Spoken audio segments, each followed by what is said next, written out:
বিশালগড় গুলিকাণ্ডে অন্যতম অভিযুক্ত কাণ্ডারি রণবীর দেবনাথকে গ্রেফতার করেছে পুলিশ।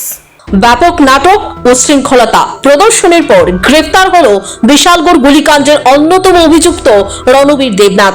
এখানে উল্লেখ করা প্রয়োজন, সাম্প্রতিক অতীতে বিশালগড় গুলিকাণ্ডের মূল আসামি রণবীর দেবনাথকে নিয়ে ব্যাপক চর্চা চলছিল।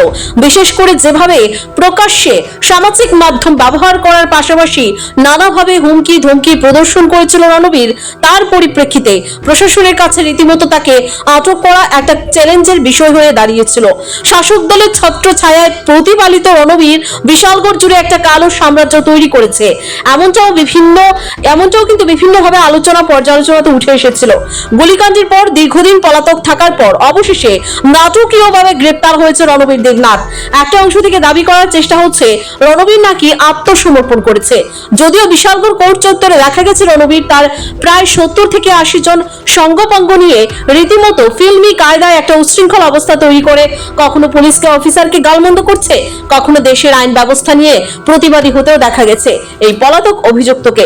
তবে সবচেয়ে অবাক করার বিষয় হচ্ছে আদালত চত্বরে এভাবে প্রকাশ্যে প্রায় 70 থেকে 80 জন সাঙ্গপাঙ্গ নিয়ে একটা উচ্ছৃঙ্খল অবস্থা তৈরি করলে পুলিশ শুধুমাত্র রণবীরের সাথে দু একজনকে গ্রেফতার করতে পেরেছে, বাকিরা নিশ্চিন্তে গা ঢাকা দিতে পেরেছে। এখন দেখার বিষয় এই বিষয়ে আগামী দিনে আইনের বেড়াজাল কতটুকু মজবুত ফল প্রদান করতে পারে।